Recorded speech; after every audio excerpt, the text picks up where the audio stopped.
Hi friends, நான் உங்கள் லக்ஷ்மி ஸ்ரீ. எப்பவுமே ஒரே மாதிரி பிரேக்ஃபாஸ்ட் செஞ்சு சாப்பிட்றதுக்கு போர் அடிக்குதா? அப்போது இந்த மாதிரி இன்ஸ்டன்ட் ஹெல்த்தியான பிரேக்ஃபாஸ்ட்டு எப்படி செய்யறதுன்ட்டு பார்க்கலாம் வாங்க. வீடியோக்குள்ளே போகலாம்.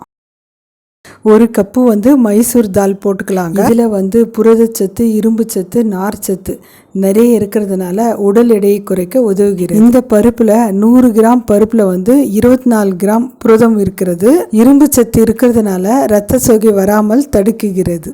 எந்த கப்பால் நாம் மைசூர் தால் அளந்தமோ அதே கப்பால் ஒரு கப்பு பாசி பருப்பு எடுத்துக்கிறோங்க. இதில் புரதச்சத்து, இரும்பு சத்து இருக்கிறதுனால இரத்த அழுத்தத்தை கட்டுப்படுத்த உதவுகிறது. உடல் எடையை குறைக்கவும் உதவுகிறது. அதே கப்பால் ஒரு கப்பு துவரம்பருப்பு எடுத்துக்கலாங்க.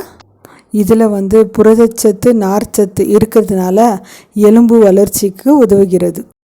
இதில் நம்ம தண்ணி ஊற்றி 2-3 டைம் நல்லா கழுவி எடுத்துக்கலாங்க. ஏன்னா மண் தூசெலாம் இருக்கும், அதனால் கழுவி எடுத்துக்கலாம். இது பாருங்கள், கழுவி எடுத்துன்னு வந்துட்டேன். இப்போ இதில் நம்ம தண்ணி ஊற்றிக்கலாங்க.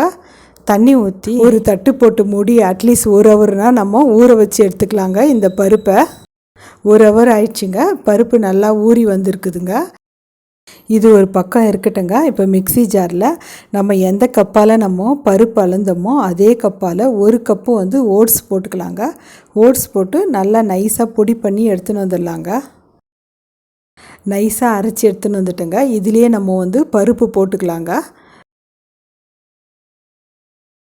இந்த மாவுக்கு தகுந்த மாதிரி உப்பு போட்டுக்கிறேங்க.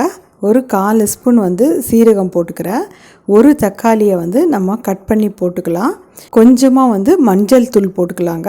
2 காஞ்ச மிளகாய் போட்டு தண்ணி ஊற்றி நைஸாக அரைச்சி எடுத்துன்னு வந்துடலாங்க. தோசை மாவு பதத்துக்கு பாருங்கள், அரைச்சின்னு வந்துட்டேன். இந்த மாதிரி தாங்க நைஸாக அரைச்சி எடுத்துன்னு வரணும். அதை ஒரு பவுலில் ஊற்றிக்கலாங்க. மிக்ஸி அலம்பி கொஞ்சமாக தண்ணி ஊற்றி கலக்கிக்கலாங்க. கேஸ் ஆன் பண்ணிவிட்டு தவா நல்லா காஞ்சவுடனே ஒரு கரண்டி மாவு எடுத்து நம்ம மெலிசாக தேய்ச்சிக்கலாங்க.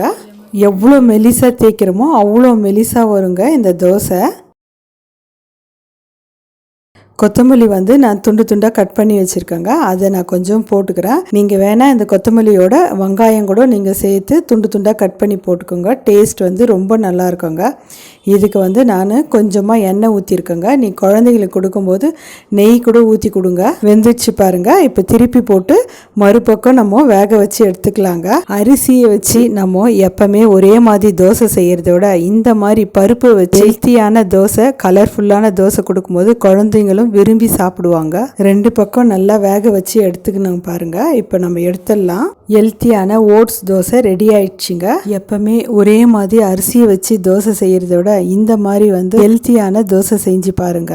உங்களுக்கு வெயிட் லாஸ்க்கும் உதவுது. அதே போல் சுகரும் கண்ட்ரோல் ஆகிறதுக்கு உதவுது. நம்ம சேனலில் நிறைய வெயிட் லாஸ் ரெசிபி போட்டிருக்கோங்க. அரிசி இல்லாத பிரேக்ஃபாஸ்ட்டும் நிறைய போட்டிருக்கோங்க. நீங்கள் வேணும்னா போய் செக் பண்ணி பாருங்கள்.